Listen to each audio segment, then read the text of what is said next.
Halo semua, selamat sore dan terima kasih karena telah menonton live stream saya. Hari ini saya akan melanjutkan live stream dari The Promise Book yang saya mulai sekitar 2 minggu lalu, tapi kebetulan karena ada satu dan lain hal, saya baru bisa melanjutkan hari ini. Jadi hari ini kita akan memulai dari halaman prolog, bagian prolog, halaman 3 sampai 8. Dan seperti live stream yang sebelumnya, saya akan membaca satu paragraf dan kemudian memberikan penjelasan dalam bahasa Indonesia, lalu melanjutkan lagi dengan paragraf selanjutnya. Oke, dan mari kita mulai. Jadi untuk merefresh memory, ini adalah cover buku dari The Promise yang bisa kalian akses e-booknya di chamrimpuchi.com atau bisa juga memesan di fajarsecrets.com, yaitu adalah online store kami ya. Dan hari ini kita akan memulai dari halaman 3. Di sini tertulis, Tulkus are the incarnations of highly attained beings who take rebirth for the sole purpose of benefiting others. They manifest their compassion by taking on the spiritual responsibilities of their previous lives, upholding and sharing the Buddha's teachings. Jadi di sini, mengapa kita membahas tentang Tulku? Karena biografi ini adalah mengenai guru saya, His Eminence Chem Tulku Rinpoche. Dan di sini kita menjelaskan apa itu arti Tulku. Tulku adalah incarnate lama atau lama yang berinkarnasi karena keinginannya sendiri. Jadi mereka adalah high lama seperti guru saya itu, mereka sangat attain ya, dan mereka juga mempunyai kendali atas kelahiran dan kematian mereka sendiri. Dan mereka atas keinginannya sendiri terlahir kembali dalam kehidupan ini untuk memberikan manfaat bagi makhluk lain. Jadi mereka itu terlahir karena rasa kasihnya yang sangat besar, dan karena itu mereka mengambil tanggung jawab mereka dari kehidupan yang sebelumnya untuk memegang teguh dan menyebarkan ajaran Sang Buddha. Jadi itu adalah arti Tulku. Jadi kalau kalian melihat ada guru yang namanya di tengah itu ada Tulku, itu menandakan bahwa mereka adalah incarnate lama. Salah satu contohnya adalah guru saya, His Eminence Chem Tulku Rinpoche. Mari kita lanjutkan ke halaman setelahnya, yaitu halaman 4. Di sini ada picture caption ya. Di patung ini ya, as one of His Eminence, the 25th Chem Rinpoche's previous incarnation dates back to a direct disciples of the 14th century Buddhist scholar and saint Lama Tsongkhapa. Lama Tsongkhapa is popularly known as the second Buddha and is the founder of the Gelugpa school of Tibetan Buddhism. Jadi di sini adalah foto dari Lama Tsongkhapa, image dari Lama Tsongkhapa. Lama Tsongkhapa itu sering lebih dikenal dengan Buddha kedua setelah Buddha Sakyamuni. Jadi pada masa Buddha Sakyamuni dulu, ada seorang anak lelaki yang datang dan mempersembahkan suatu kristal rosari kepada Buddha Sakyamuni. Dan Buddha Sakyamuni meramalkan pada saat itu bahwa dia akan terlahir kembali sebagai Lama Tsongkhapa beberapa ratus tahun kemudian di Tibet dan menyebarkan dan menegakkan kembali ajaran Buddha Dharma di the land of snow, yaitu Tibet. Jadi ini adalah figur dari Lama Tsongkhapa. Jadi salah satu inkarnasi dari guru saya itu adalah merupakan murid langsung dari Lama Tsongkhapa ini ya. Mari kita lanjutkan setelahnya. His Eminence, the 25th Chem Rinpoche, comes from a glorious line of illustrious incarnations, the earliest of which dates back to the time of Lord Buddha Sakyamuni. Many incarnations later, Rinpoche returned as a direct disciple of Lama Tsongkhapa, the founder of the Gelugpa school of Tibetan Buddhism, who is also commonly known as the second Buddha in Tibet. Possessing full control over his rebirth throughout countless lifetimes, Rinpoche has returned among us today, using his pure compassion and omniscient wisdom solely to benefit each and every one of us. Jadi, reinkarnasi terdahulu guru saya, His Eminence, the 25th Cham Rinpoche, sebetulnya sudah diidentifikasi sejak zaman Buddha Sakyamuni sendiri. Dan beberapa kehidupan setelahnya, dia merupakan murid langsung dari Lama Tsongkhapa, yaitu pendiri dari aliran topi kuning atau Gelugpa School of Buddhism, yang kemudian yang juga dikenal sebagai Buddha kedua, ya, di Tibet. Guru saya sebagai seorang tulku, seperti yang telah dijelaskan sebelumnya, tulku adalah inkarnate lama yang mempunyai kendali penuh atas kematian dan kelahirannya sendiri. Ya, jadi Rinpoche, Cham Rinpoche kembali dalam kehidupan ini di antara kita semua dengan karena kasihnya yang luar biasa untuk memberikan manfaat dan menyebarkan Buddha Dharma pada kehidupan ini. Ya. Rinpoche is also a tulku. Some tulkus are the incarnations of highly attained beings who take rebirth for the sole purpose of benefiting others. They manifest their compassion by taking on the spiritual responsibilities of their previous life, tirelessly upholding and sharing the Buddha's teachings. Jadi ini adalah merupakan pengulangan dari paragraf yang saya baca sebelumnya, bahwa tulku adalah seorang inkarnate lama yang kembali karena rasa kasihnya untuk memberikan manfaat kepada kita semua, untuk menegakkan dan menyebarkan ajaran Buddha. Jadi kita lanjut ke halaman setelahnya.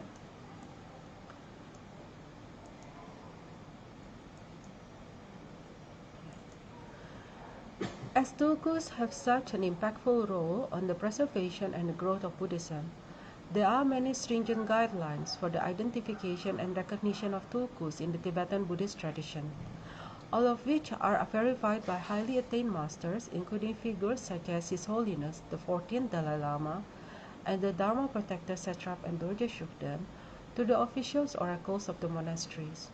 Rinpoche has been recognized as a high incarnate master by many esteemed teachers such as His Holiness Kyabje Dzong Rinpoche, His Eminence Khyentse Jampa Yeshe Rinpoche, and His Eminence Gangchen Rinpoche, and all 24 of Rinpoche's illustrious previous incarnations have been formally identified and recognized by Dorje Shugden via the Venerable Seventh Panglung Oracle.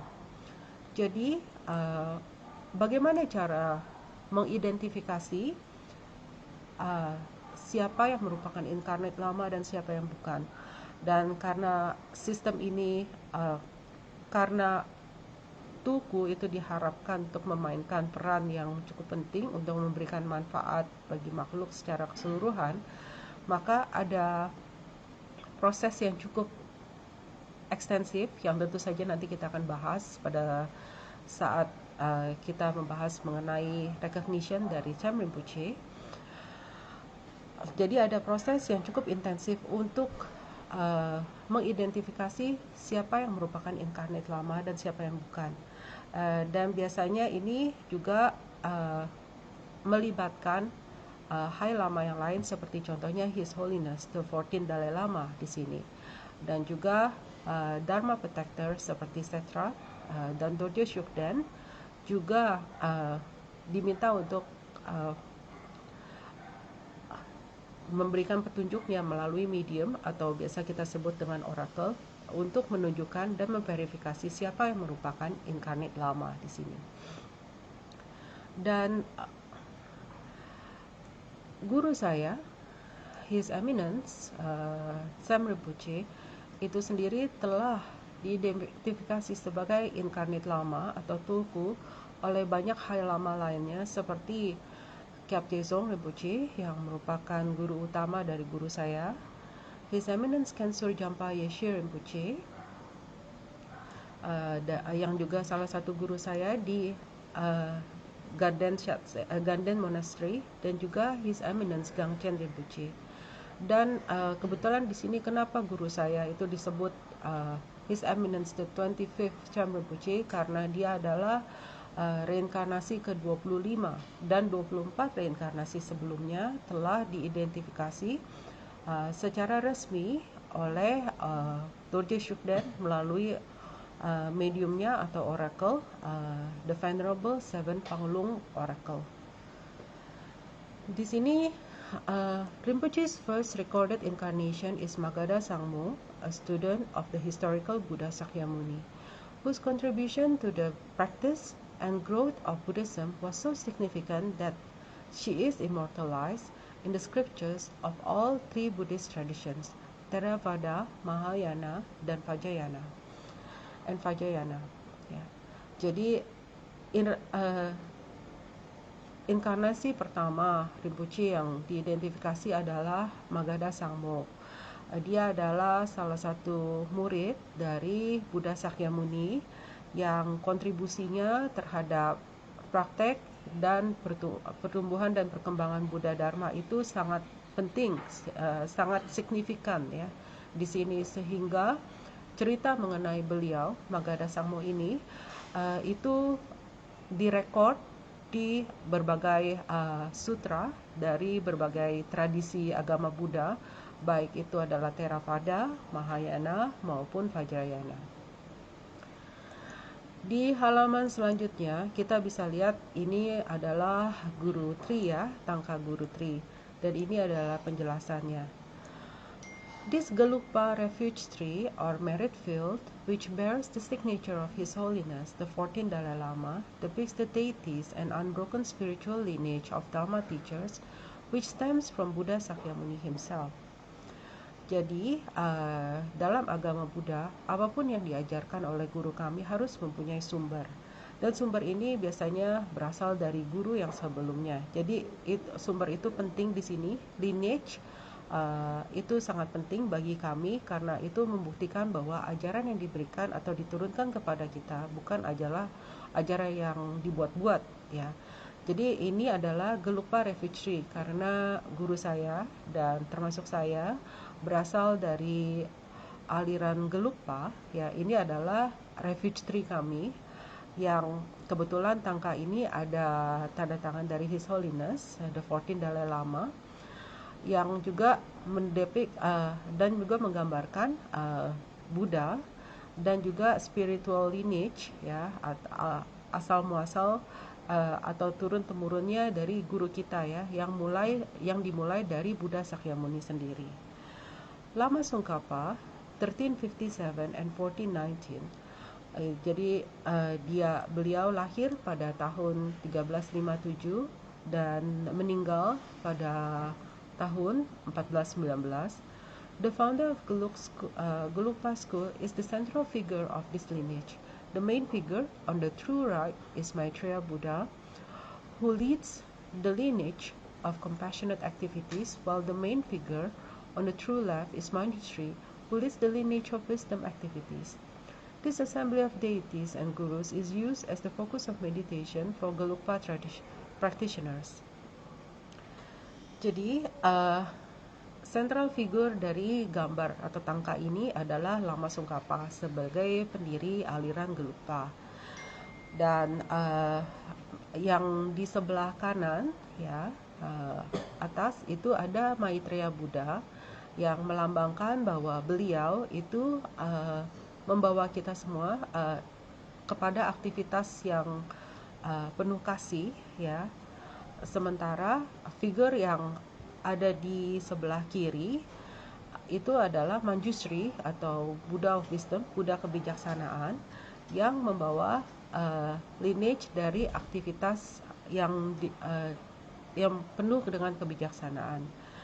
Jadi Guru Tri ini atau tangka Guru Tri ini adalah merupakan objek meditasi bagi praktisi Gelugpa seperti kami. Dan ini juga menggambarkan bahwa semua ajaran yang diturunkan kepada kita itu ada sumber yang jelas. Okay. Mari kita lanjut ke halaman setelahnya, yaitu halaman 7.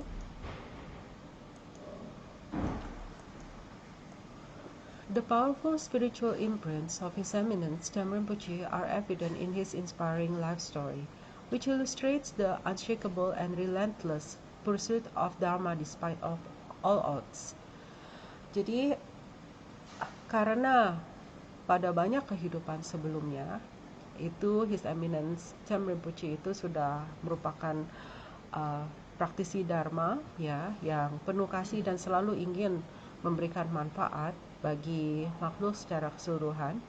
Hal ini terlihat dengan sangat jelas dalam cerita kehidupannya yang tergambar dari buku The Promise ini, yang juga menggambarkan betapa beliau itu sangat pantang menyerah, ya, dengan dalam hal yang dilakukannya untuk menegakkan ajaran Buddha dan juga menyebarkan ajaran Buddha terlepas dari apapun kesulitan yang dihadapi. Jadi di sini adalah summary, ya, atau ringkasan dari 25 inkarnasi dari Cham Rinpoche. Yang pertama adalah Mahasiddha Virupa. Mahasiddha Virupa, the great 9th century yogi and abbot of Nalanda Monastery, who performed incredible miracles, one of the most famous being his ability to stop the sun from setting. He brought countless beings into the Vajrayana path. Jadi Mahasiddha Virupa ini hidup pada abad ke-9. Beliau merupakan petapa dan juga merupakan kepala biara dari Nalanda Monastery di India,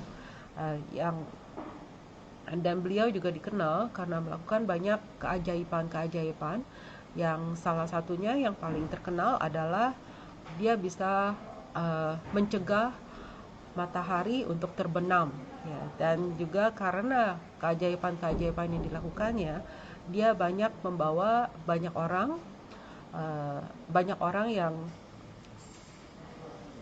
punya banyak keyakinan terhadapnya jadi tumbuh sehingga dia bisa membawa banyak orang ke dalam jalur Vajrayana. Reinkarnasi selanjutnya adalah Tomi Sambota, ya, dia one of the most important ministers of the 7th century Tibetan Emperor Songtsen Gampo, and the inventor of Tibetan script. He also brought the first Tibetan Buddhist text from India to Tibet. Jadi Tomi Samboda itu adalah salah satu dari menteri, ya, dari salah satu raja Tibet yang bernama Songtsen Gampo. Dia merupakan raja Dharma di Tibet, dan juga sekarang kita melihat kalau misalnya kita melihat tulisan Tibet itu Tibetan script, yang menginvent atau yang menemukan adalah Tomi Samboda. Dan juga dia juga merupakan salah satu dia adalah orang yang membawa Buddhist text untuk pertama kalinya dari India ke Tibet, ya. Reinkarnasi selanjutnya adalah King Trisong Detsen, the second of the 3 great Dharma kings who restored Tibet to its former glory and initiated the first dissemination of Buddhism in the land of snows. Jadi King Trisong Detsen merupakan salah satu raja di Tibet yang menyebarkan ajaran Buddha Dharma dan berkontribusi besar terhadap penyebaran ajaran Buddha Dharma, dan dia juga menginisiasi hal ini agar dapat dilakukan pada zamannya, ya. Reinkarnasi selanjutnya adalah Mahasiddha Naropa, one of the 84 great Mahasiddha of ancient India, who was renowned for his devotion to his guru Tilopa. Naropa is also the father of the Vajrayogini Tantra. Hence, this powerful female Buddha is also known as Naropa's Dakini or Narokacho. Jadi Mahasiddha Naropa merupakan salah satu dari 84 Mahasiddha yang hidup pada zaman India kuno dulu, atau kita sebut ancient di sini. Dan juga dia sangat terkenal karena dia itu sangat setia terhadap gurunya Tilopa, ya.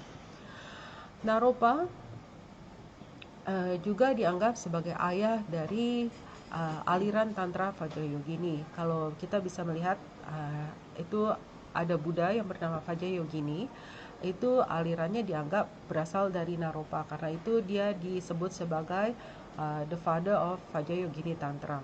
Ya. Karena itu Vajrayogini sendiri itu juga kadang sering disebut sebagai Naropa Dakini atau Narokacho di sini. Reinkarnasi selanjutnya adalah Lotsawa Lodensera, the prolific translator and teacher who single-handedly translated over 135,000 verses from Sanskrit to Tibetan. Lodensera also brought the lineage and practice of Dhamma Protector Satrap from India to Tibet.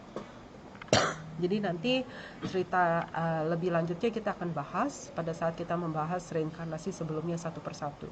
Tapi di sini Lotsawa Lodensera dia merupakan translator yang mentranslate sutra agama atau ajaran agama Buddha dari bahasa India atau Sanskrit ke bahasa Tibet, ya.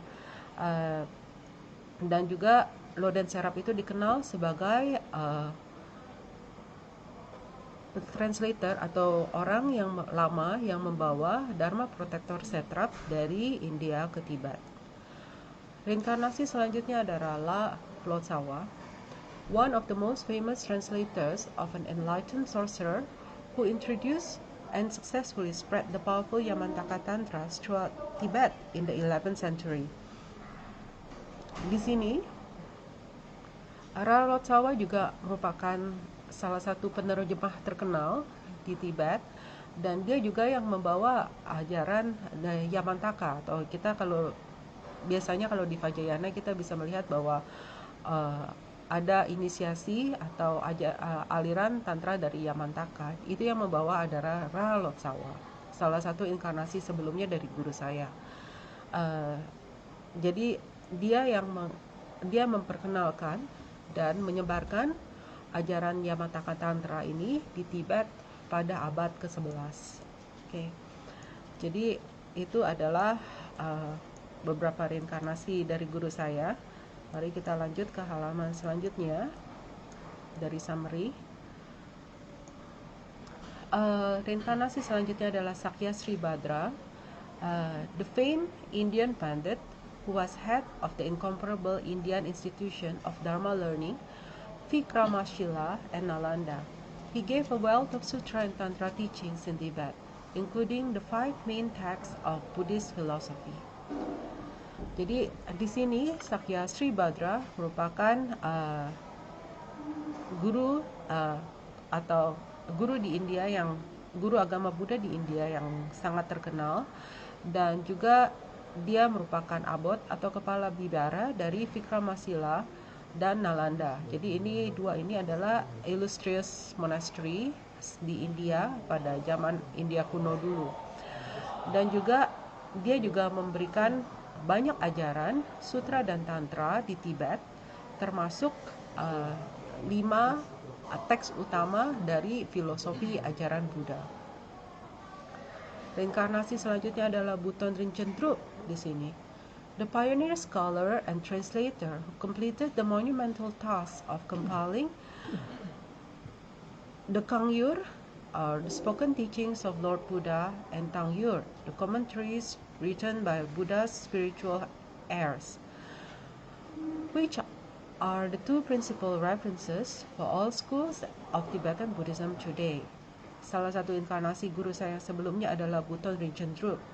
Dia adalah scholar atau cendekiawan dan penerjemah yang pada masa hidupnya dia mengkompil Kangyur. Di sini adalah semua apa yang Buddha ajarkan berdasarkan apa yang dia ajarkan dari kata-katanya sendiri, atau kita sebut di sini the spoken teachings of Lord Buddha. Dan selain Kangyur, beliau juga mengkompilasi Tangyur di sini. Tangyur adalah komentari atau penjelasan yang diberikan oleh murid-murid dari Buddha sendiri, atau kita sebut di sini adalah pewaris ajaran Buddha di sini, ya, Buddha spiritual heirs. Dan reinkarnasi selanjutnya adalah Sakya Pandita, the fourth Sakya throne holder, whose excellence in debate was so formidable that he silenced 6 Tirtha scholars, including the renowned Harinanda. His influence spread as far as China and Mongolia, where he performed the miracle of Emanation Temple. He authored over 100 texts and translated many important works. Jadi Sakya Pandita ini berasal dari aliran Sakya dalam Tibetan Buddhism. Jadi kita bisa lihat di sini bahwa previous incarnation atau inkarnasi sebelumnya dari guru saya tidak hanya berdasarkan dari aliran Gelug, tapi juga berasal dari aliran lain seperti Sakya dalam Tibetan Buddhism. Jadi Sakya Pandita adalah throne holder atau pemimpin aliran Sakya yang keempat di sini, dan juga dia itu sangat terkenal karena bisa dalam hal debat, dia sangat ahli dalam hal debat, dan juga dia yang menyebarkan ajaran Buddha dan pengaruhnya itu terasa mulai dari China sampai dengan Mongolia. Jadi tidak hanya di Tibet. Inkarnasi selanjutnya adalah Dulcin Drakpa Gyaltsen, one of the 8 main disciples of the renowned scholar Saint Lama Tsongkhapa. Among his greatest contributions to Buddhism was the building of Ganden Monastery in Tibet to uphold and preserve the teachings of his master, thus paving the way for the Gelugpa tradition to become one of the fastest growing Buddhist tradition in the world today. Jadi kalau kita tadi pada saat saya menjelaskan mengenai Lama Tsongkhapa, saya sempat menyentuh sedikit bahwa salah satu inkarnasi guru saya adalah murid langsung dari Lama Tsongkhapa, yaitu Dulcin Drakpa Gyaltsen di sini, yaitu salah satu dari 8 murid utama Lama Tsongkhapa sendiri. Salah satu deeds atau tindakannya yang sangat signifikan dalam kehidupan ini adalah beliau membangun Ganden Monastery di sini ya, atau biara Ganden di Tibet, untuk menegakkan dan juga mempreserve ya di sini ajaran dari gurunya yaitu Lama Tsongkhapa. Dan juga karena dia melakukan tindakan ini, dia memfasilitasi Gelugpa tradition untuk menjadi salah satu Buddhist tradition yang berkembang sangat pesat saat ini. Ya. Inkarnasi selanjutnya adalah Panchen Sonam Drakpa, the unparalleled master who was the only person in history to become the abbot of all 3 great Gelugpa monasteries, Ganden, Sera, and Drepung, in a single lifetime. He was also the tutor of His Holiness, the 3rd Dalai Lama, and the abbot of Gyuto Tantric College, and the 15th Ganden Tripa, the throne holder of the Gelugpa lineage. Jadi Panchen Sonam Drakpa ini merupakan salah satu lama yang sangat berpengaruh pada zamannya, dan dia juga merupakan satu-satunya orang yang pernah menjadi abbot atau kepala biara dari 3 monasteri utama atau biara utama dari aliran Gelug, yaitu Ganden, Sera, dan Drepung di sini dalam kehidupan yang sama. Dan dia juga merupakan guru dari Dalai Lama yang ketiga, His Holiness the 3rd Dalai Lama, dan dia juga merupakan kepala biara dari Gyuto Tantric College. Gyuto Tantric College di sini adalah adalah salah satu dari sekolah tantra. Yang lain adalah Gyume Tantric College. Jadi biasanya setelah monks ya, setelah Sangha itu lulus menjadi Geshe dari Ganden, Sera, dan Drepung, biasanya mereka masuk ke salah satu dari 2 Tantric College di sini, yaitu either apakah itu baik itu Gyuto Tantric College atau Gyume Tantric College. Dan Panchen Sonam Drakpa adalah merupakan abbot atau kepala biara dari Gyuto Tantric College. Dan beliau juga merupakan 15 Ganden Tripa. Ganden Tripa adalah setelah Lama Tsongkhapa meninggal, yang mewakili Lama Tsongkhapa di dunia ini adalah Ganden Tripa. Dan Panchen Sonam Drakpa adalah Ganden Tripa yang ke-15 ya. Dan juga reinkarnasi selanjutnya adalah Emperor Kangxi ya. the second Qing dynasty emperor to rule over China. He was one of the China's greatest and most benevolent emperors who stabilized the empire, brought economic prosperity, and was a great patron of Chinese art and culture.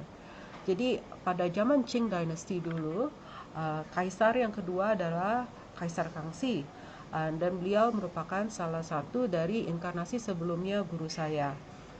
Dan pada saat dia menjabat sebagai Kaisar Kangxi dalam kehidupannya ini, dia membantu membawa economic prosperity, yaitu dan jadi keadaan ekonomi yang sangat baik pada saat itu. Jadi semua orang juga sejahtera, ya, rakyatnya cukup sejahtera, dan dia juga merupakan pendukung dan juga selalu mensupport Chinese art and culture, ya. Inkarnasi selanjutnya adalah Gendu Nyendrak, the 19th century master of the 17th abbot of Ganden Siatse Monastery, who restored the damaged buildings of the monastery and reinstated the monastic rules, regulation, and administrative system. Jadi setelah terlahir sebagai Kaisar Kangxi, beliau terlahir kembali sebagai Gendu Nyendrak, yang merupakan abbot yang ke-72 atau kepala biara yang ke-72 dari Ganden Siatse Monastery. Dan pada saat menjabat sebagai kepala biara ini, beliau banyak memperbaiki bangunan-bangunan yang kebetulan saat itu rusak dari monastery kompleks, dari Ganden Monastery sendiri, dan juga semua rules atau disiplin, regulasi, dan juga sistem administrasi yang baik itu kembali di-reinstate, ya, atau diimplementasikan kembali pada masa beliau menjabat sebagai kepala biara Ganden Siatse. Jadi, dan setelah itu inkarnasi selanjutnya adalah Khentrul Thupten Lhamsang Rinpoche, a great Buddhist scholar and teacher who single-handedly and tirelessly made Buddhism flourish in the region of Pari, Tibet. Jadi pada saat masa kehidupannya sebagai Khentrul Thupten Lhamsang Rinpoche, beliau adalah cendekiawan yang cukup terkenal pada masanya, dan dia kebetulan pergi ke area yang cukup remote, ya, atau jadi di mana Buddhism itu belum terlalu berkembang, yaitu area Pari di Tibet, dan beliau menyebarkan ajaran Buddha di daerah Pari di Tibet. Jadi itu adalah kontribusinya pada kehidupannya yang masa tersebut, ya. Jadi begitulah, ini adalah apa yang saya cover hari ini. Jadi kita mengcover sampai halaman 9.